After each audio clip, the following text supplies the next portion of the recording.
let's get this up to the beginning. Wait a sec till you get that white. There, I think that's ready to go.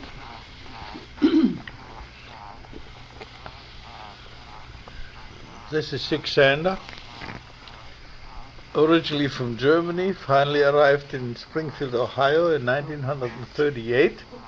We're sitting now in Florida at the Siesta Key apartment with the Dr. and Mrs. Martin Cook, who are a very pleasant company to us. You should have seen the face of Mrs. Cook when I said this. You bet. Super. And I have been asked to give a short synopsis of what I know about the Jewish community in Springfield, Ohio, from the earlier days. And I can only give the years of 1938, and anything that I transgress in prior periods is only hearsay. If anybody wants to know more about the Jewish community of Springfield, Ohio, I recommend that they go to the Ferncliff Cemetery, to the special section of the Jewish community. I think it is section G, and you find names that are only in the archives of old Springfield or the old Jewish community yet, and maybe someone could enlighten anybody as to the identity of the various people. Another source would be the Hebrew Union.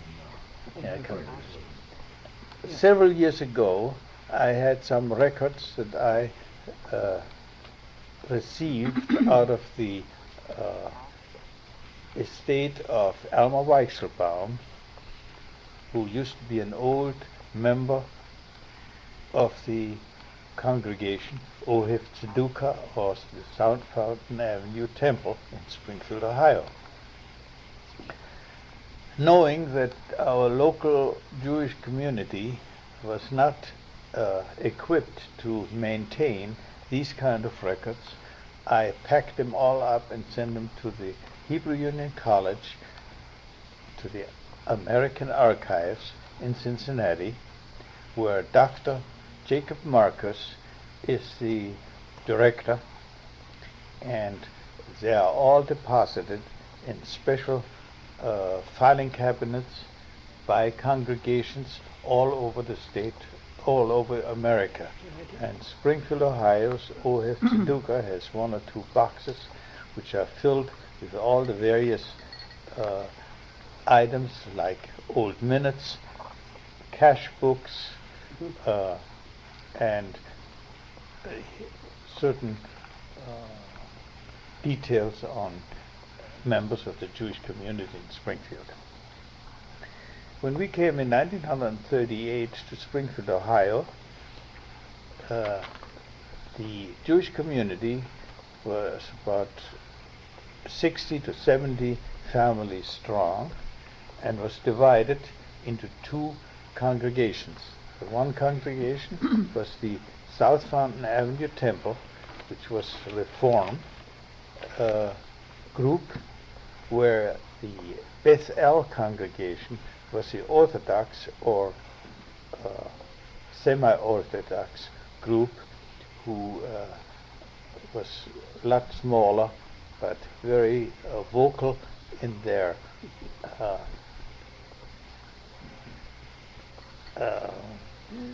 what is it? Expression of Judaism. They claimed that they were very kosher and very orthodox, but I challenged them at one time that of all the members of these very orthodox organizations, not one of these people kept their stores closed on the high holidays of Rosh Hashanah and Yom Kippur. That is true. That is true. We had two members in our congregation who did such. One of them was, if I may mention a name, was Alex Seitzman, who had the Ideal Jewelry Store, and Jack Rubin, who had the Central Rock and Linoleum Company. Those were the only stores that were closed, but there were also of... What? We can edit it. We can edit it. Oh, there will be a transcription of this, There'll be a which you can edit. transcription. I'm sure there will be no Put it all in, and we'll edit it later. Yeah, put it in. Sig, where did the Orthodox group have their meetings? The Orthodox group had a large room on top of the Statman's clothing store next to the old M&M building on Limestone Street. It was on the third floor of that building. They had a group, and on the high holidays they had about 20 to 30 people in attendance. During the year they had their regular services. If someone had what we call in Hebrew Yartzeit, which means the commemoration of a death of a loved one, at which time a special service is being held and the Kaddish prayer is being said. Every year. When we first came, knowing that we were still of the more or less conservative persuasion, our first year was spent at the Beth El Synagogue services, but later on we felt that with the that we were better served by the Reform congregation, which was the then South Fountain Avenue Temple, or in Hebrew it was called the Ohev Tzedukah, the lovers of righteousness. That temple is what today? The temple at that particular time was located on Fountain Avenue and Clark Street, and was sold in 1954 or 54 to the 70s, to the Black 70s Adventist Church in Springfield. It was a rather interesting thing to us when they called me once to give people of their organization and of their group an idea what this temple was like. When I went in there and I looked at the where the ark used to be, was a great big opening, and when we opened the two doors and we looked back, was a large baptismal font, like an overgrown bathtub. The windows of the temple were all retained by the group, with the exception of the name of the donors, were scratched out or eliminated, so nobody knows who this.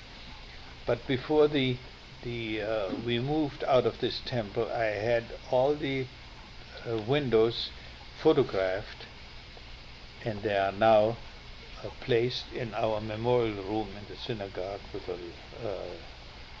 in a lighted up form. You see we have still the picture of the old windows there. They are commemorated in this manner. The life at 1938 to 1955 in the old temple was a very close one. Our congregation was small but very cohesive, and we had monthly community nights. What else? Where the entire Jewish social life centered around this temple.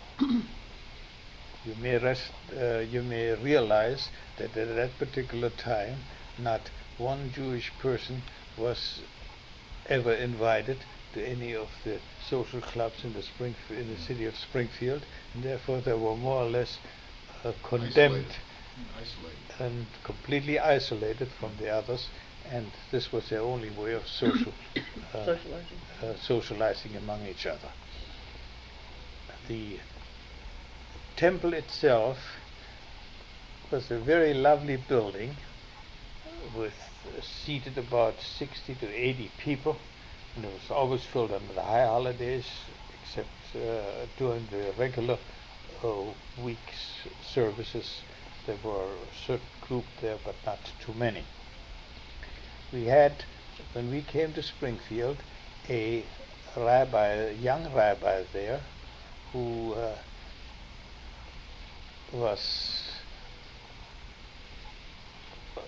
just came out of college at that particular time, and who was quite satisfactory, and we liked him, but he didn't stay very long because people were not too satisfied with his services.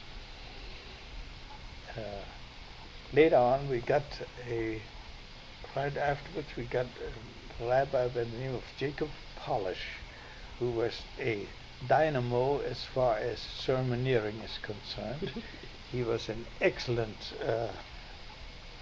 rabbi as far as the services and his sermons and his social life with the community itself is concerned. However, shortly thereafter, when war broke out, he originally did not intend to become a soldier, but he was drafted to become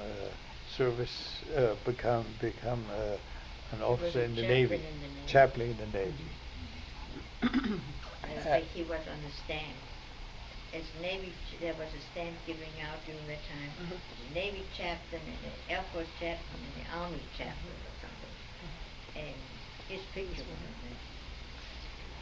He was a marvelous speaker. You could call on him any time, day or night, and say, would you give a speech on so-and-so? He'd get up and pass it. He was a bachelor. Great PR man. He was a bachelor and he lived at the Bancroft Hotel, and his daily exercise was a double walk around the city block and visiting every Jewish retail merchant in town, and got all the news from one, and he supported and he came to the next one and told them the news, and so he became actually a messenger of tidings to all of them. I don't want to get you off the track's sake, but when did Carter Taylor come to town? Come to this.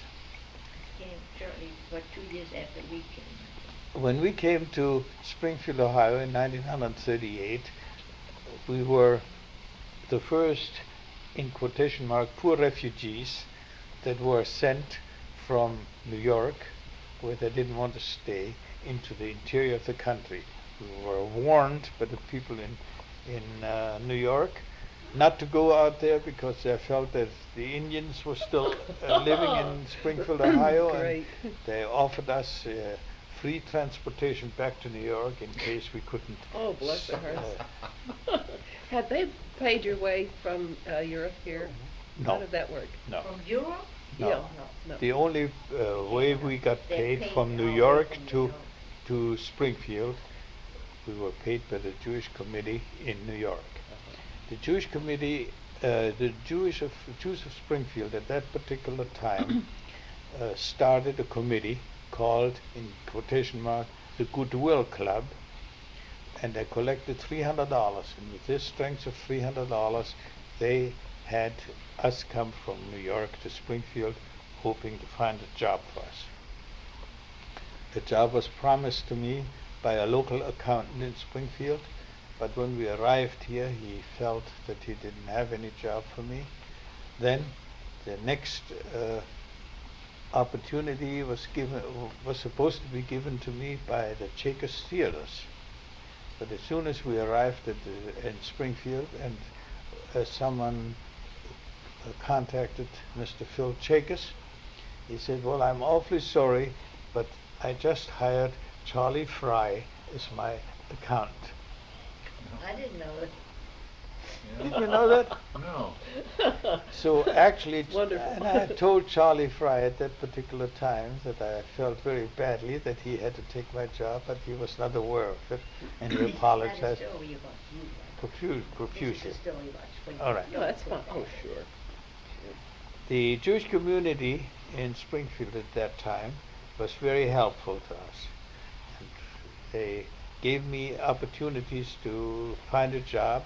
You can turn that off. This is a story. No, this is fun, please. No, this is your history, and we want that too. But You can edit out what you don't want later on. now this goes blank now. Right? Oh, did it? No, when I talk, when I don't talk. When you it don't goes talk, blank. it goes blank. That's true.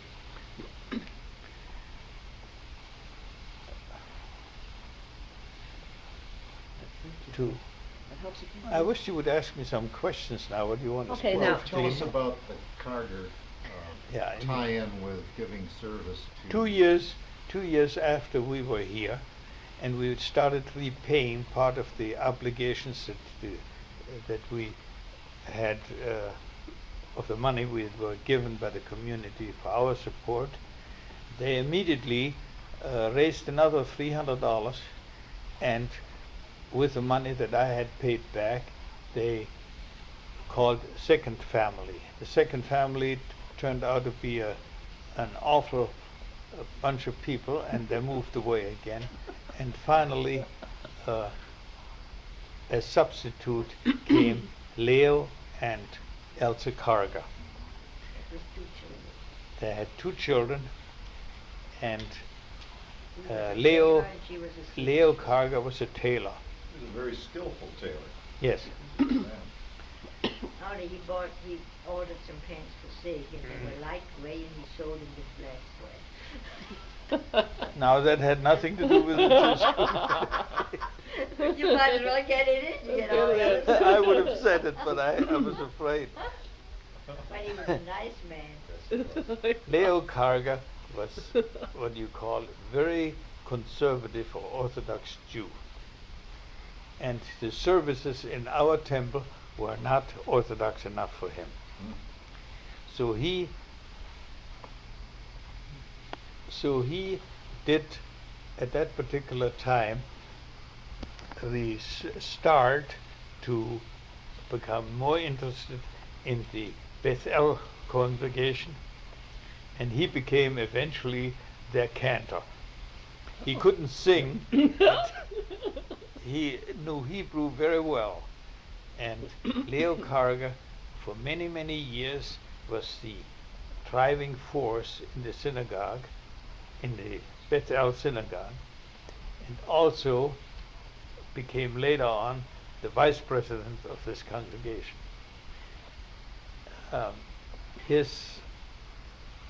We still remember very well his performances on Seder, when he performed in our house in the real Orthodox way, and if he omitted 1 or 2 words, his wife corrected him, and he had to go over the whole thing over again because he was too fast.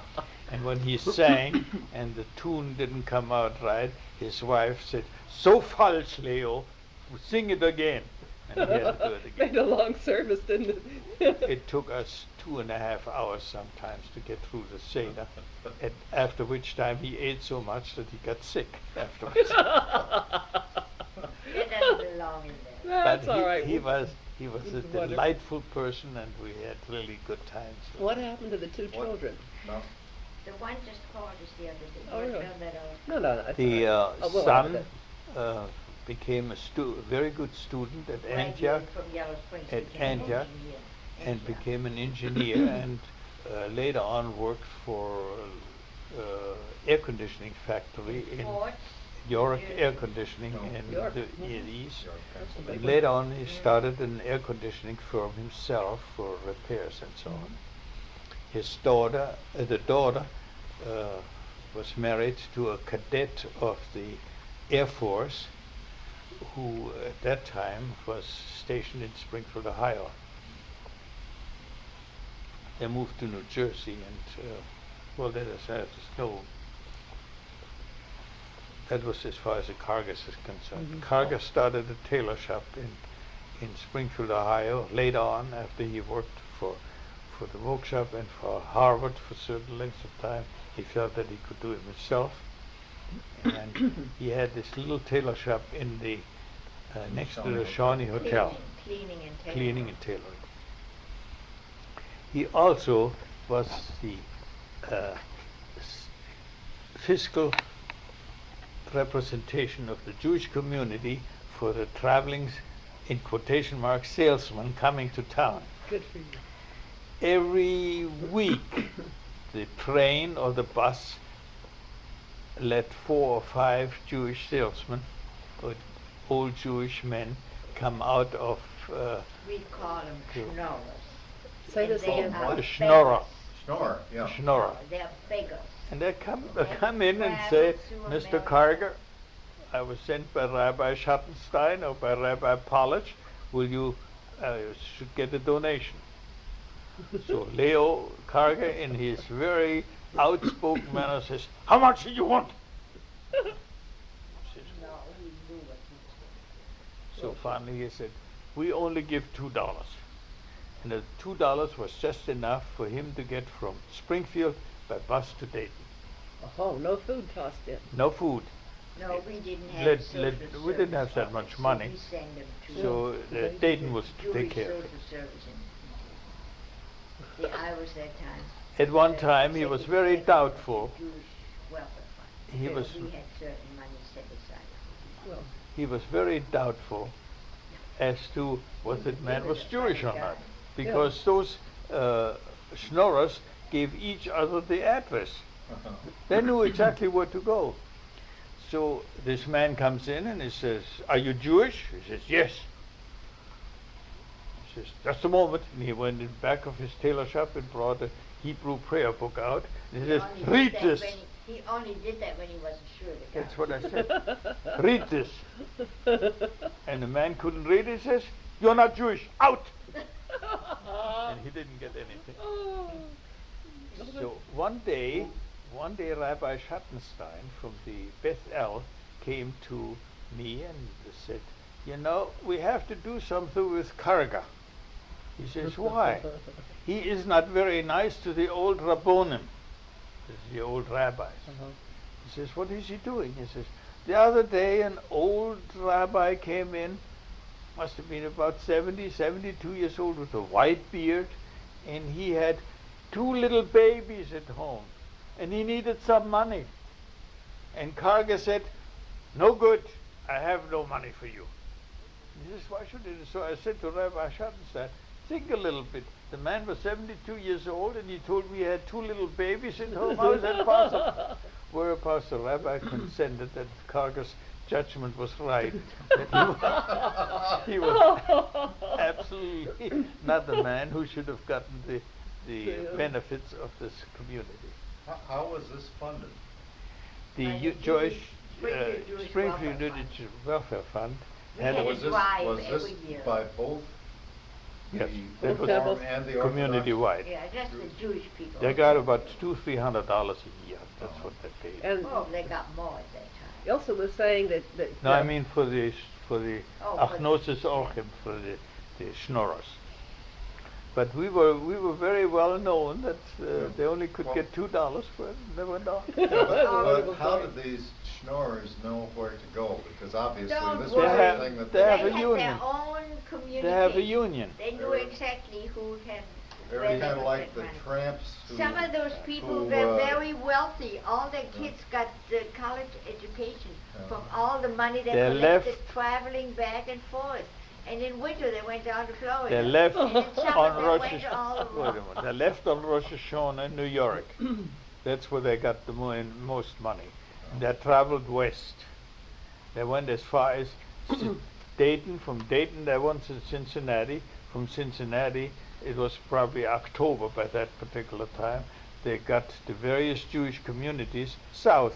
And during the winter they spent the winter in Florida. By as soon as the winter was over, they moved up the coast to New York again, and they made the circuit. And they knew exactly where they were going to go. But they had their friends on the way. So they had a regular book. You go to Springfield, you go to Carger, you go to Dayton, you go to such and such a group. And whoever didn't give him enough money, they had a minus. And they had So their you own don't. language. They had their own way of doing it. Well, I think as tight as Carter apparently was with them, they probably got a little discouraged. Well, they came for the before $2. that somebody else would Get them take to care date, of this yeah. They farm. came from Columbus to Some- Springfield. No. Some years we sent those people all to the temple, and the rabbi would give them a couple of dollars and say, go to Dayton, they'll help you. Another, I want to, in this manner, I want to say one thing. We also had, one time, Sidney Brooks was our rabbi at this particular time, and one morning at 6 o'clock he gets a telephone call from a man who was sent to him by a filling station man. And he said, Rabbi, I have a load of beef and my air conditioning went out. What should I do? I am not allowed, kosher, I am not allowed to open this truck, and this beef will spoil. All kosher. All kosher. So the Sidney Brooks said, well, I can't help you. He said, it can only be opened by a rabbi. So he told him I wasn't an Orthodox rabbi, he was a Reformed rabbi, and he wasn't allowed to do that. And judge on meat being kosher or not. But he told him, why don't you go to Columbus and call Rabbi Folkman? On Sunday morning, Rabbi Folkman was also a Reformed rabbi.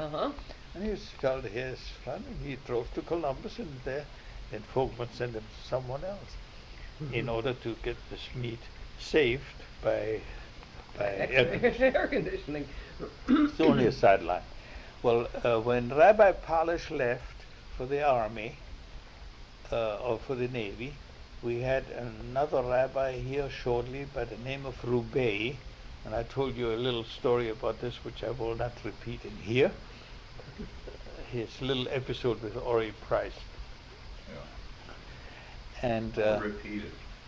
We can edit it out. Put it in. We'll Put edit it in, because we can then take it out. When Ori Price met this Rabbi Roubaix, he was introduced by a congregant, Leon Kempler. He says, Ori, I want you to meet Dr. Roubaix. And Ori made a few nice remarks with me and says, well, Doc, if I ever have a dose of clap, I come and see you. Whereupon Mr. Kempler told him that he was a rabbi, and Price was very embarrassed.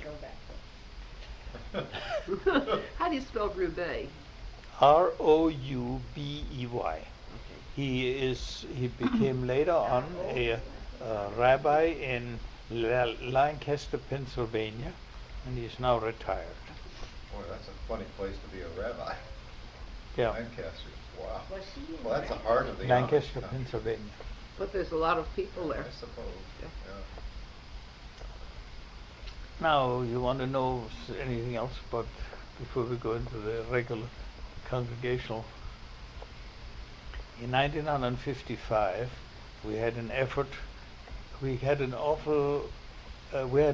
influx of a lot of young people coming to town, and they felt that the old temple at South Fountain Avenue was not sufficient anymore for our children, and so on. They had to build a new temple. After long discussions back and forth, they decided, a group of people decided they want to go to the north side, and we saw so and so many various lots, and finally 5 people got together and bought this lot where the present temple is located. They paid $10,000 for this lot. And the 5 people, or 4 people, paid each $2,500. No, 5 people paid each $2,000. People were David Krause and Alex Seitzman and Morton Goldstein and Harry Leventhal and Fred Leventhal. We had Herman Hunter, make the plans for this temple, and Don Six paid the first section of this temple, which was the social hall and the schoolrooms.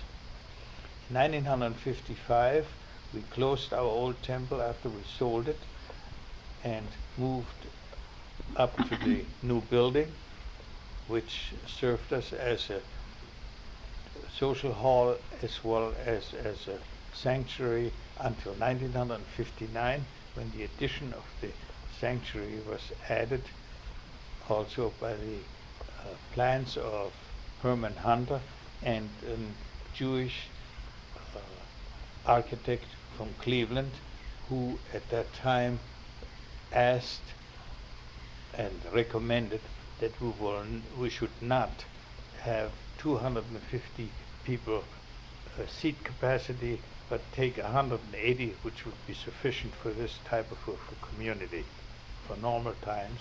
But it was so constructed that the social hall could be opened by sliding doors and would have a seating capacity for over 600 people. In 1959, the temple was dedicated, and we had Rabbi Norman Diamond was the rabbi at that particular time, and he suggested that we call Rabbi Sidney Brooks from Omaha, Nebraska, to give the sermon for the consecration of the temple. It had a very large representation at that time, and it was a beautiful ceremony with Sam Schechter, who used to be, who was a president at that particular period.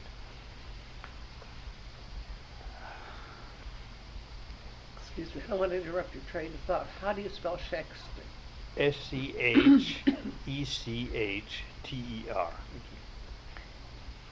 Also, how big was the congregation in that? At that time, we had 90 children in Sunday school. Mm-hmm. And it grew and grew, and we had over 125 children at one time, when in 1960 we decided to plan for an extension of the schoolrooms to the back. A few of our members who were a little bit less optimistic made this plan considered this plan not very practical, and it was not done, thank God, because we cannot fill right now the schoolrooms we have with the 20 or 25 children we have in the congregation. You speak of school, you're not talking about a daily school, you're No, talking about school Sunday once school. a week. Once a week, yeah. Which is Sundays. Which is when? Sunday morning. Sunday morning. Yeah. Okay. Which is essentially the same thing as in the Protestant. Exactly the where they same, have a Sunday the same school thing. on Sunday morning. Yeah. Well, if you go back into the early Reform times, the Reform temples were actually scheduled or were done in the image of the non-Jewish churches. In the prevailing culture. In the early years of Reform Judaism, they had Sunday morning services with sermons, just like the Christian schools instead of Sabbath.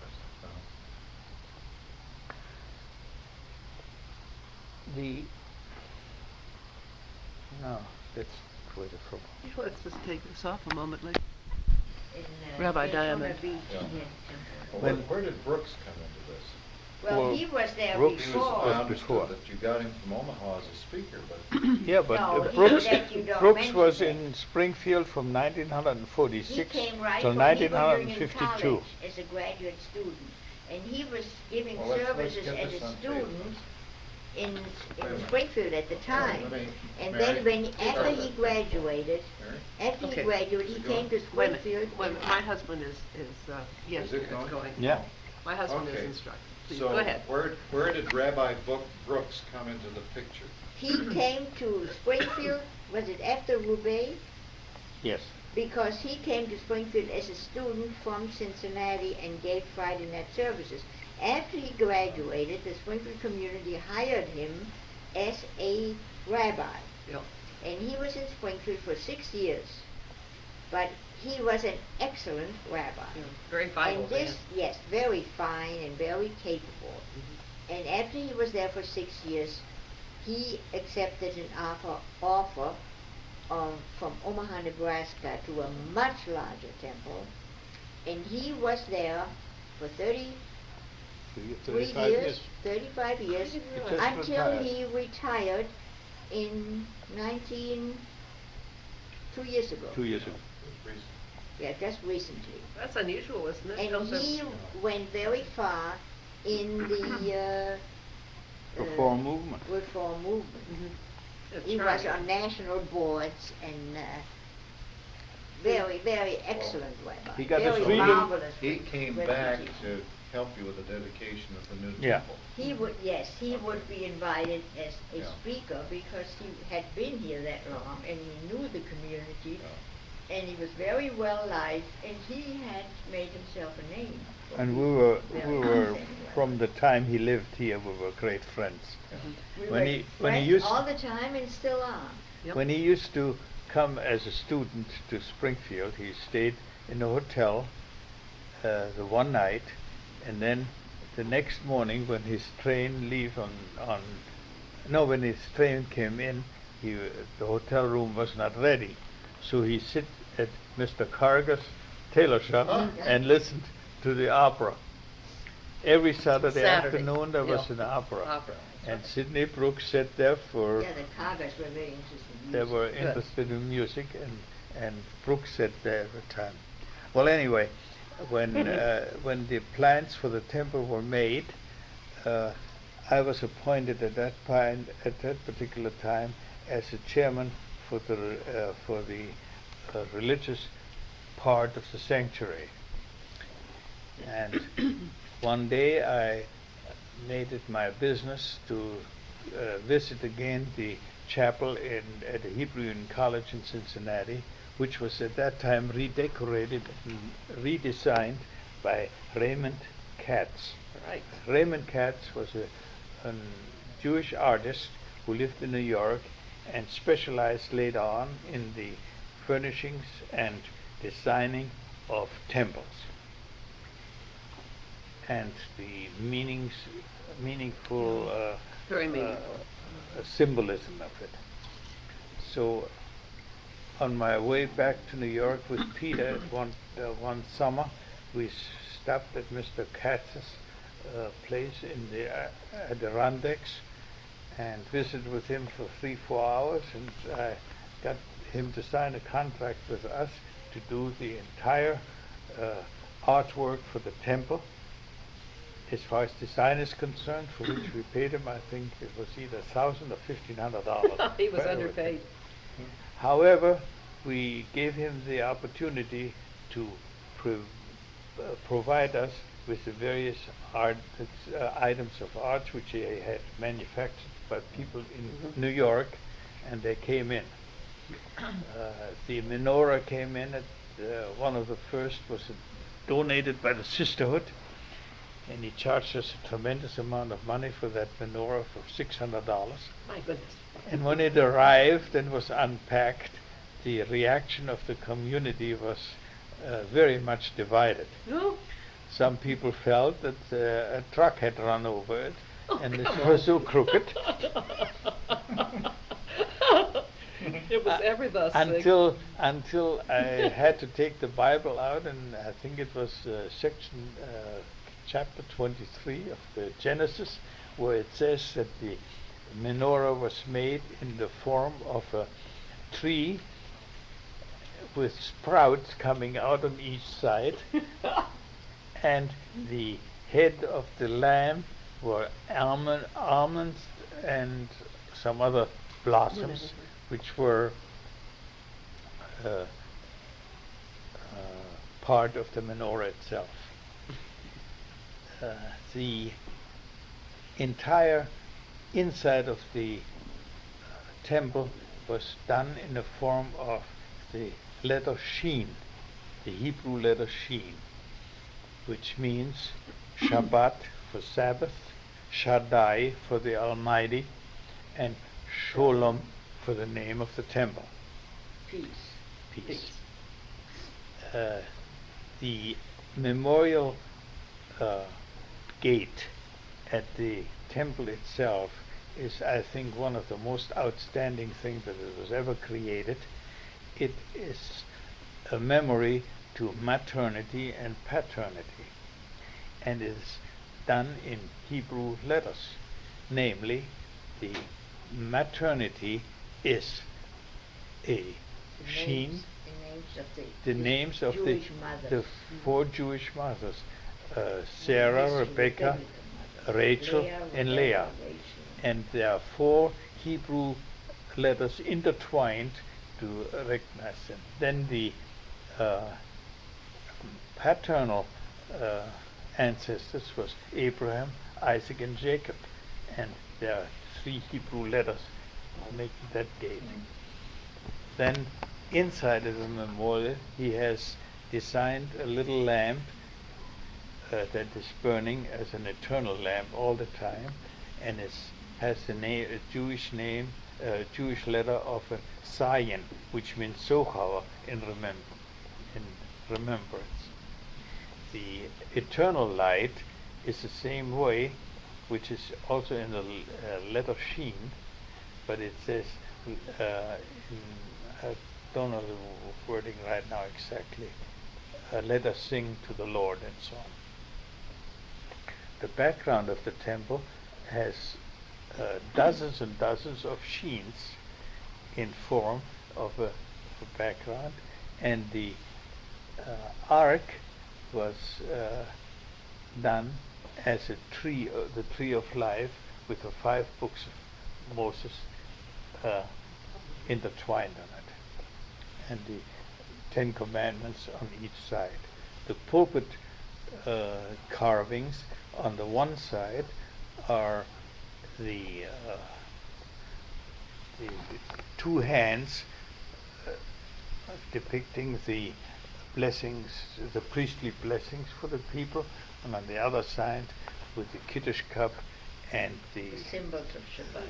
Symbol of Shabbat. Friday night, but Saturday. Tape recorder, when this is over, I'm going to ask the Sanders to spell these words. Okay. All right, just leave them blank. All right, okay, we shall do that. The in addition to the regular setup in the temple, we had, of course, our memorial plates and so on. They are all set up in the special memorial room, which is enclosed by the memorial gate that I mentioned shortly before.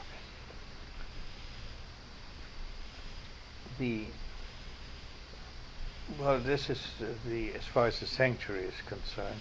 We have a little booklet that is still available, I'm sure, in the temple, which will give you the meaning of all the various Jewish symbolism that is applied there. All in all, Raymond Katz has done an outstanding job in the design of this temple, because it makes you feel, when you sit down and look at the various items, it gives you a feeling of relaxation, and has a meaningful rather than Still going. Just a few minutes. has a meaningful rather than a gaudy look. Sig, may I ask, when the cantor sings and Yes. the music comes, there's a screen back there, is there not? Well, we had the screen employed at that particular time for the choir. We felt that our choir was not as good and as to have them be outside. We never had a cantor that would be serving the congregation by singing from the outside. So we had the and it proved itself to be right, because right now we are using only 2 non-Jewish choir members and the organist in the back, and we are only having the benefit of their voices rather than seeing them good. there. Right. We only had in the old temple, we only had 2 voices there, and they were not seen at that particular time either, because sometimes the vocalist came in a red plaid sport shirt, and we felt it was not quite. Sig Sander's living room in Springfield, Ohio. It is December 1988. I'm not. And Sig is trying to recall where he stopped, and then again to restore himself and his memories to the early days of Springfield when he and Elsa were first here.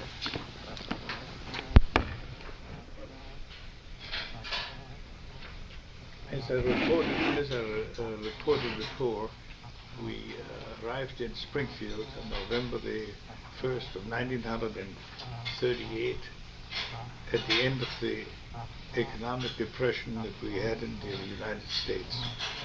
The first few weeks were hard to find any kind of work because many people were still unemployed. The only reason, the only purpose, the only way to make a living was to start some kind of an occupation where you would be independent, where I would be independent from any employer to disengage my services. And I decided, due to my having been an accountant in Germany, to start an accounting office in Springfield, Ohio on January 1st. To say the least, our resources were very limited. The Jewish community helped us out to the extent of $10 a week to help us sustain and supplement the income of $11.88, which I received from a part-time job here in Springfield. To say the least, we lived very economical, and we were able to save $5 a month to be prepared to repay this money we received from the community, so that they could use this money again to resettle another family at a later date. On January 1st, I started this office, and some of the people promised me that they would let me do their accounting. In retrospect, I must say that I had more guts to even consider myself a professional accountant without being able to master the language, nor to understand most of the items they were telling to explain to me. Yet, little by little, they were patient with me, and I was very inexpensive to them, because my total monthly fee per client was $15, for which we did all the accounting work and all the write-up work for retail stores and a restaurant and and a drugstore, and all this work was done for $15 a week. To say the least, I had to work, so I employed, in quotation marks, my wife to do this treachery work by sitting at home working at the kitchen table, but we didn't have an adding machine. So one of my clients had a little Remington adding machine, which I could borrow from Friday afternoon till Monday, so we could do enough work at the weekend. How could we get this adding machine to our house? It so happened that Springfield had a bicycle delivery enterprise, who the man picked up the adding machine on Friday afternoon on his bicycle, which had a little basket in front of the bike, and he delivered the machine up on Pythian Avenue, which is at least 3 miles from downtown, for which he received the tremendous amount of 10 cents. He was already instructed to be at the house again at Monday morning at 10 o'clock, and he picked up the adding machine and delivered it to the client's office so that he could use it during the week. And this was for several months our only way of mechanical help.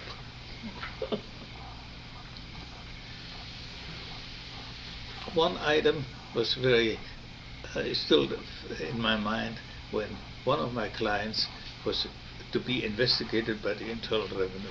It was a little hamburger shop, not in existence anymore, and he was asked to bring all his records to the Internal Revenue for inspection. So he came to me and said, well, all we can do is take that all your records properly assorted by day and month and year, and we go down to the post office to see this man who wants to investigate it. We arrived, according to appointment, at 2 o'clock in the afternoon in the post office, 2nd floor, and here sits this auditor from the Internal Revenue, and we introduced ourselves, and with it he brought a bushel basket full of papers, all rolled up every days and weeks, were rolled up with all his records. So the man looked at me, and I looked at him, and he said, what is this for? So I told in my broken English, you asked us to bring our records. Here they are.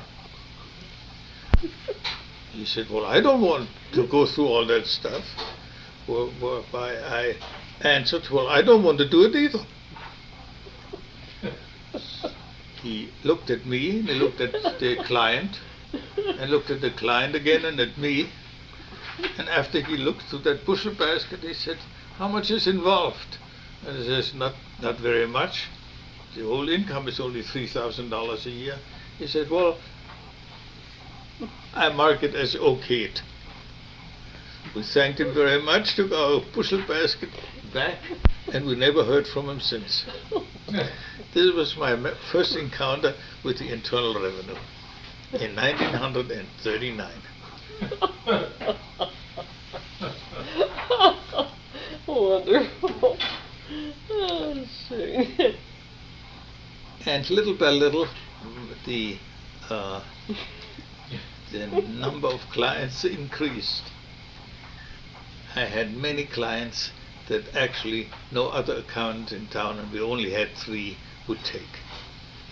However, when I had interviewed a few prospects, I found that they have no records at all.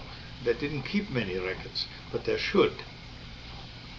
And we had an opportunity to get a ride in September of 1939 to go to visit the World's Fair in New York, at which time we saw an exhibit of 3 accounting machines, which was a forerunner of computers. They were made by the Powers Company, a competition of IBM. The 3 machines were a punch and an assorter and an accounting machine. And all 3 machines rendered for the total amount of $125 a month. I figured out that if I could eventually obtain 50 clients at $10 a month a piece, would give me $500, renting an office for $25, and using my wife as a very inexpensive helper, we would be able to net approximately $250 to $300 a month, which was more money than I could ever consider to earn as an employee. Because when we came to New York and left for Springfield, an uncle of mine who was very well-to-do told me if I would be able to get an employment or a job that pays me $50 a week, I would have it made for life. This always was my goal, and $300 a month or $250 a month earnings out of this kind of an accounting sounded pretty good to me. I went to the First National Bank, to the Lagunda National Bank with some of my Jewish sponsors from the Jewish community, and they talked on my behalf. I presented my projection, and the bankers shook their head and said that is utopic. That can't be done. It's impossible. In the meantime, I had talked to someone at the Edward Wren Company and wanted to do their statistical accounting on this machine for only $25 a month, and they were very interested in doing it. And I told them also this, but the bank said no. Well, the Jewish community didn't have enough money to loan it to me, and the bank wouldn't give me a bank loan, so the thing was eliminated and forgotten, and we continued the old-fashioned way for several years, doing all this work by hand. This would have been probably the first service bureau in the city of Springfield, or maybe in the state of Ohio. Nobody ever tried to do this kind of work before by machine. Well, we worked by hand, and client after client came, and we had more work than we could handle. And in 1941, I finally had to get out of my house to do this work, and I rented a little office first on Main Street, and then finally came into the First National Bank building, and old Harry Kissel rented to me the first office for $25 a month. This was the first beginning of the official Sig Sander accounting. I would like to mention that there were only 3 other accountants in town. There was Harley Starr and Forrest Counts, and one man by the name of Grimm, who was a CPA, who got his CPA under the grandfather's clause when the CPA was formed. So competition was fierce, but not very. So later on, I got more and more clients, and I took the first partial help, and then in 1943 I hired one full-time person as my first secretary. I didn't have an adding machine, I didn't have anything at that particular time except 2 old broken down desks, which I moved into the First National Bank building. Shortly thereafter, I had an opportunity, because all this was in those days under War Production Board, and nobody could buy an adding machine or a typewriter outside any war producing company. And I was able to buy 2 adding machines and 1 typewriter in 1 year, and then we really were able to go to town.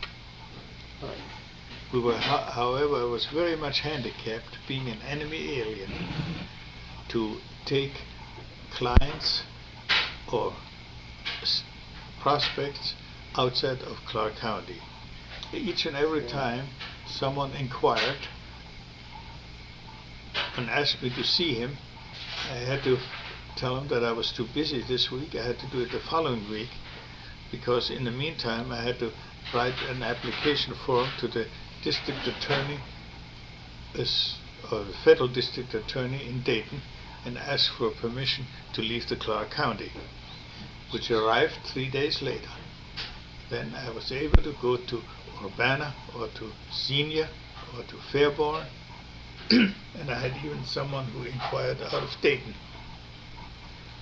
And I made these trips.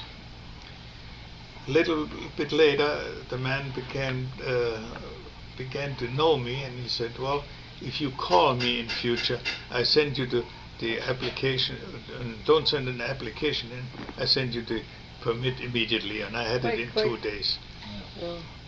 But that was already in 1944, after I was probably fingerprinted as an enemy alien at the post office, and all the various bureaucratic items had to be fulfilled. I was able to travel until I became a citizen.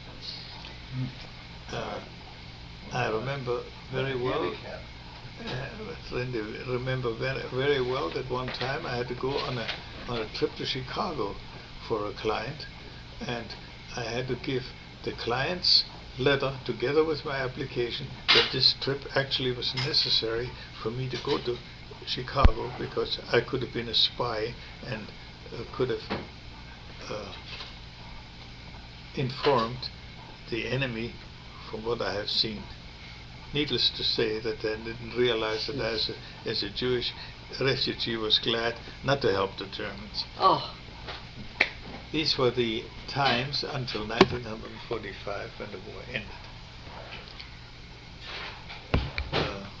In 1945 to 1958, we worked with several employees and so on, and finally in 1958 in 1950 I hired a former revenue agent away from the revenue, because I thought he was very capable, and he was.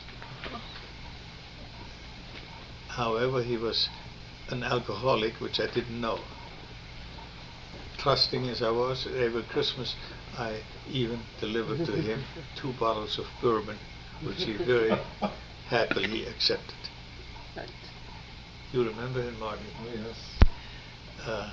Then in 1958 I hired Maury Schiffman, a very industrious young man. He was 21 years old. And my experiences with prior employees were such that I really felt that either this man is going to make it or he's going to be out in 3 months. And I told him that I was going to be the worst SOB of a boss. I would treat him like dirt and underpay him considerably. I wanted to see how long he'll hold. And he held for 3 months, and then I made it up to him. But before he started with me, he said, well, now I want to tell you something. One, when I am 30 years old, I want to have my own office. When I'm 50 years old, I'm going to have a career change. To me, as a German, typical German, to take someone's impertinence to meet me with these counter questions was unbelievable, but I found it refreshing, and I hired him. And he had turned out to be a very valuable man to me. I didn't wait until he was 30 years old. When he was 26 years old, I made him a partner. This was the beginning of the office of Sander Accounting. In 1960, 4 years later, I made him a partner, and the firm became Sander and Schiffman. We moved into the 616 building on Limestone Street and took in the accounting firm of William Brannick, who had just started shortly before. And he worked as an associate for 5 years, and we had to increase the size of the office immediately because he had also 2 employees.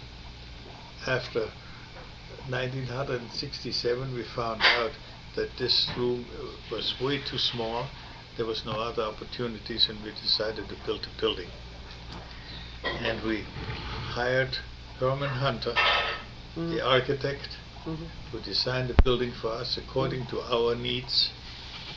And Don Rogers of Rogers Construction built the building with the understanding that he was able to move into the building as a tenant. This was the first office building, and then from then on out we took so and so many other partners in. I don't want to give you all the details on those, but in 1978 it turned out that this building, which had 5,000 or 6,000 square feet, was already too small, and the building was increased by a somewhat larger size than the first one. But it's in here somewhere. We ran out. It is apparent that we ran out of space to guarantee a satisfactory service to our clients. Plans were made to add to the existing building. This addition was completed by 1978 and now houses all operations of the Springfield main office. Yeah. I would like to mention one thing. Each and every time when I hired a new employee, one of the first conditions of his being employed was that he or she would devote part of her free time to social activities in favor of the community. Very progressive thing to do. Maury Schiffman became immediately a member of the JCs. The other employees had to take other positions with United Way or Red Cross and so forth. I always felt that it is necessary that you give back to the community something when you draw something out of it. Yeah, they sure did. And this has been the in German Leitmotiv, the principle under which we operated, and I still am operating now. Yeah. True.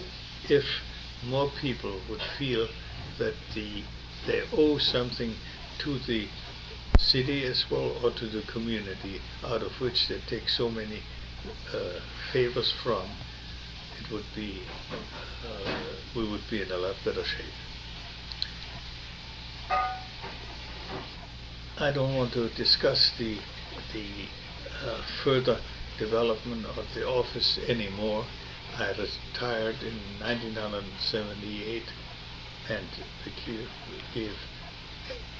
and before that, however, each new partner that was taken in received from me 5% of ownership at a price which could be easily paid by him. The first one paid about $350 for the part-time, for the share, and it went up in later years to about $400 or $500. And with these amounts, they became 5% partners in the firm. When I moved out as a partner, the whole firm was reorganized, and the percentages are now different, which are not known to me. Since that time, after I moved out, Maury Schiffman became managing partner, and after he moved out, Robert Zinser, partner, became the managing partner. Since that time, the volume and the work in this office has increased unbelievably high. They have added to it a computer company. They have added to a benefit and pension company. The newest one is HealthCom, which takes care of nursing homes and so on. It is even contemplated that many of these nursing homes will send their accounting records through wire into our computers and receive in return, 2 days later, a complete analysis of their operations. The new regulations for Medicare and nursing homes are so complicated that they also have hired one person who is doing nothing but regulating, or not regulating, but interpreting and solving the problems the nursing homes have in connection with Medicare and Medicaid. It has turned out to be quite a busy organization, and it is contemplated now that the size of the building is too small again, and it will be necessary to add additional space to it. We have, in addition to the Springfield office, they have an office in Columbus with about 8 or 9 people employed, and 4 or 5 people employed in another office in Dayton, Ohio. So altogether, what we started in 1939 with one part-time help, my wife, has now increased to an organization which employs about 45 people. Can you believe it? This is enough as far as the office is concerned. Future generations will give maybe an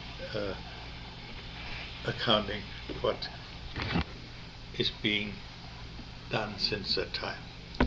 I'm only a consultant and go part-time to the office and see the growth, and I enjoy it, but many things that are being done are completely foreign to me, because when we did it by hand.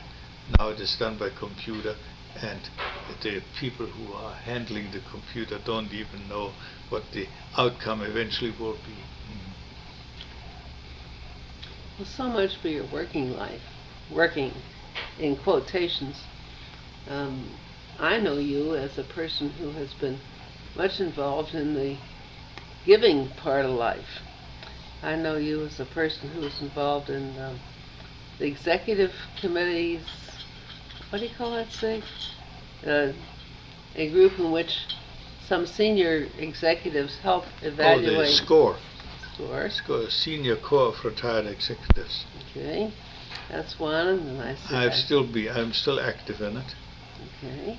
However, we are little by little waning away, because other groups like Chamber of Commerce, the State College, and so on, have similar departments where people also get the advice.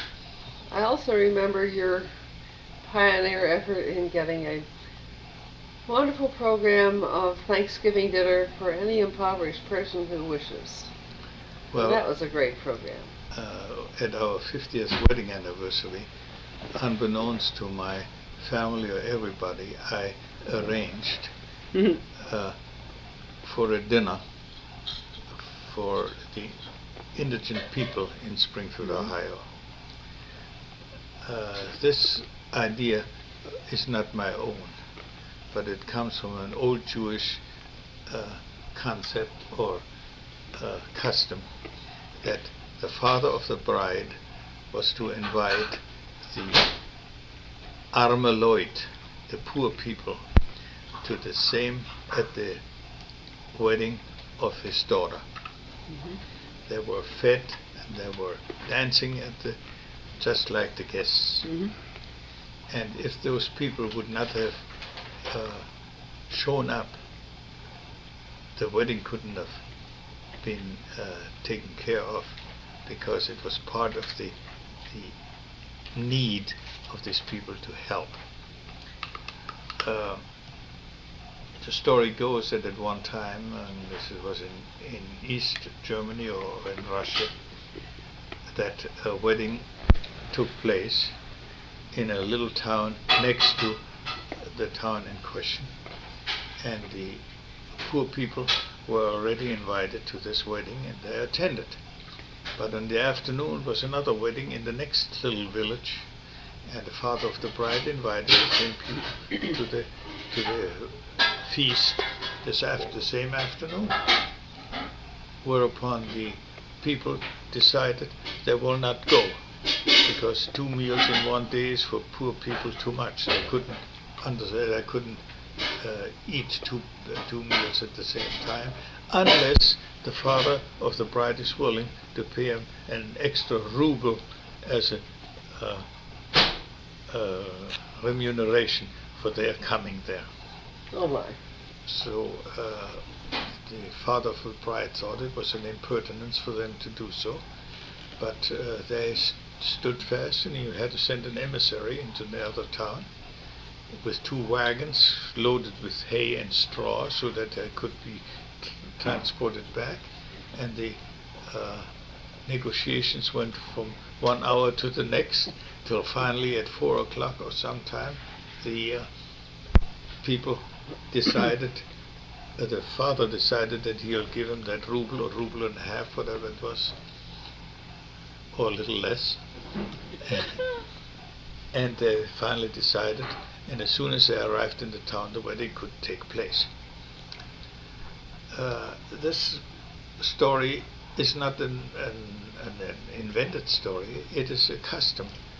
And I felt what would be nicer for during the time we were married, at which time we couldn't have a wedding feast, it was already under Hitler in Germany, to have this done without them knowing why. And the feast was set up, and everything was doing fine. Nobody knew who was doing it. It was all anonymous, till finally the newspaper got hold of it, for some reason a day before the dinner. And they heard that I was the culprit, and they investigated and they interrogated me, and I had to give them a story. The people at the dinner did not know who gave it, they had no idea. But the following day there was a front page article in the newspaper with pictures and all of this to show what happened. I was deeply embarrassed about it, but I couldn't help it.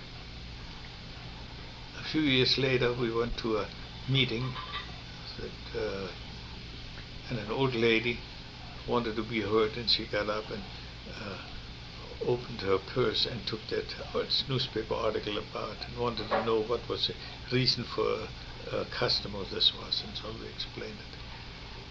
And I felt that if one old lady had that much good impression out of this, it would be worthwhile to have it done for the future. So this year, I contacted an official of the Reed Robinson from the Springfield Foundation and discussed this matter with him. And I set forth the rules and regulations under which this should be done, and I gave him a certain amount to fund it to begin with.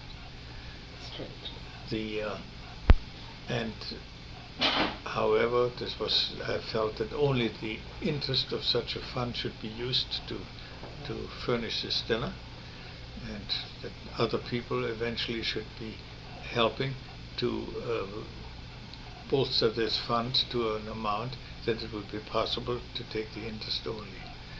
To my surprise, Mr. Robinson called me 2 days later, the same afternoon, to tell me that he and the executive committee of the foundation had decided to do it this year, and that they would pay for it.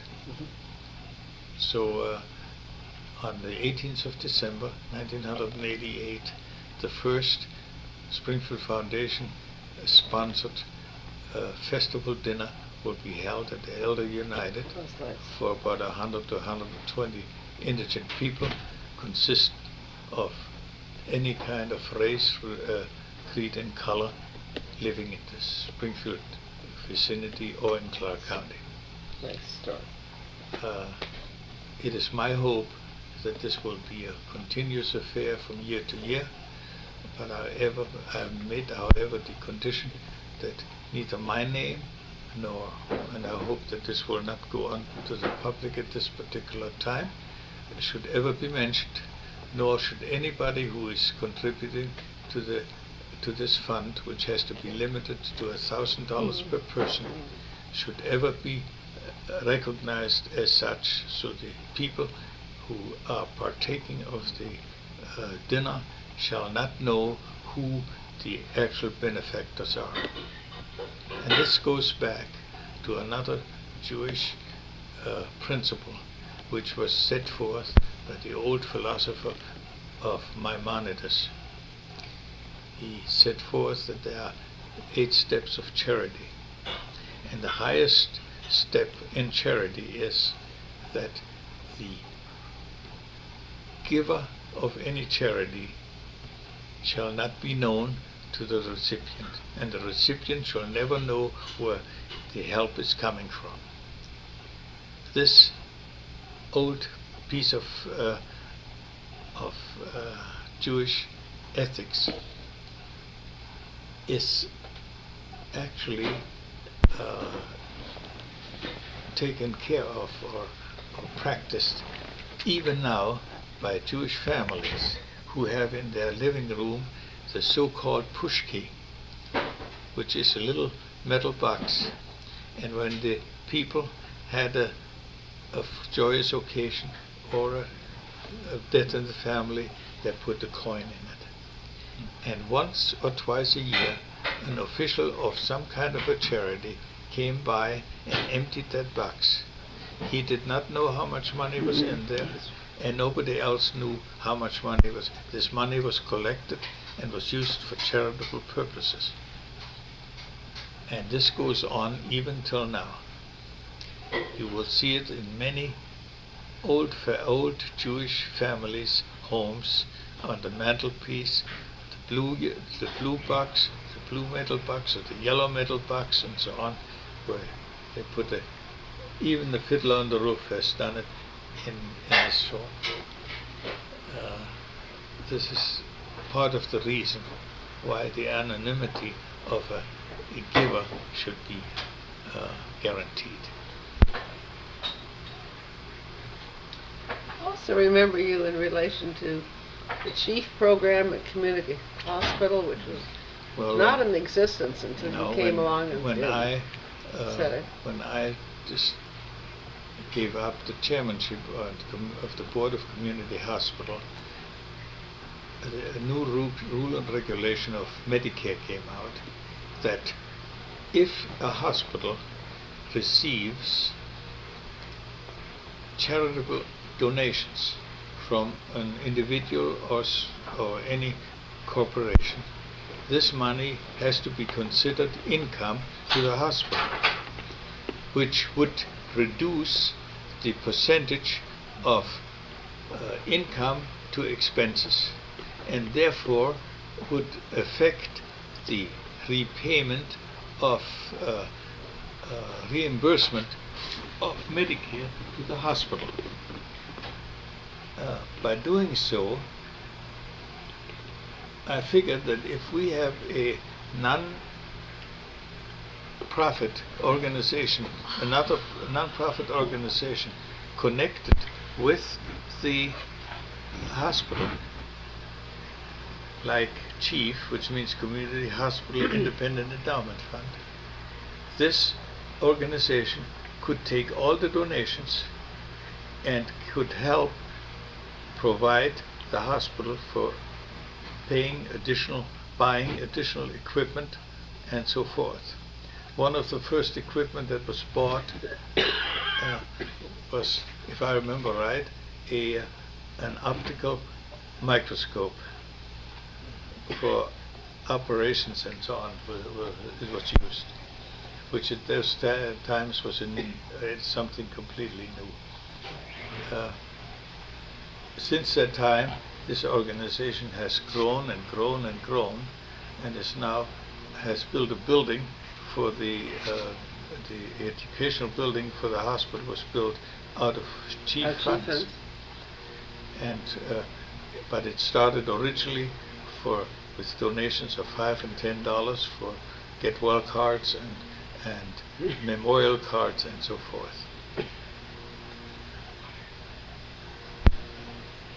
So over the period of years, the organization has grown. We have now an executive secretary, executive director there, and the donations are not small anymore. The entire fund has reached more than I ever expected. Well, as a contributor to Chief, I don't find it so $5 and $10-ish either. No more are we asked to give $5 and $10. It's a multiple of, well, like 10 or 15 or 20 times as much. Well, we then started out the life memberships, Yeah. of which my wife as well as I am life members. Mm-hmm. And So are we. they cost $1,000. And they have now over 200 life members. Mm-hmm. So that's a substantial amount of income from which you get interest and Yeah. so on. So they, the last thing they have bought with the money that they received is a complete new laser equipment for various medical reasons. I don't know what for purposes. The detail I don't know about. I'm not on the board anymore, but at the end of my term, I was elected to be a board member emeritus, which means that I am asked to attend each board meeting every time one is being called. I should have done more homework with you because you do so many good things. You're on the board, are you not, of a number of other organizations relative particularly to fiscal management? Well, I was only on Ilse's involvement with the retardation program. Yeah. Was always interesting to me, but I didn't have any connection with it until the time when it became apparent that they needed a business committee, which I was elected to attend to, and the workshop of the retardation program did expand considerably, so that there was a possibility that a profit could appear. Well, that's bad. No, Isn't it? because any additional surplus that was made was given to train more retarded Oh. people. However, this money that was collected or was earned Mhm. would have been otherwise considered as not payable by the state for the regular program of retardation and so forth. So at that time, I became, when I was still a member, I suggested that we incorporate this workshop separately and use the money either to buy additional equipment to do more work or train more people. I understand that now are about over 500 people involved and occupied in the workshop for the retarded. Tape recorder. 500? Over 500. Really? Tape recorder. We have on a separate tape Elsa Sanders' story about the workshop, and then we will once again go back and get more information because Elsa Sander and I will be going there and bringing up to date the very short and sketchy story that she told about it. We're going to get it more details. Well, she used to work at the workshop every week, I know she did. and she actually, Yeoman service. yeah, She I was met the nicest people there. she was president of the retardation program for 17 years. 17 years. Wow. I was on the board that For long, 17, aboard 17 years and as the a president. president, I was under Miller. Over Miller I was supposed to be, but Miller was always running the show. That's not recorded. Pardon? That's not recorded. I'm sure it isn't. You're What not were the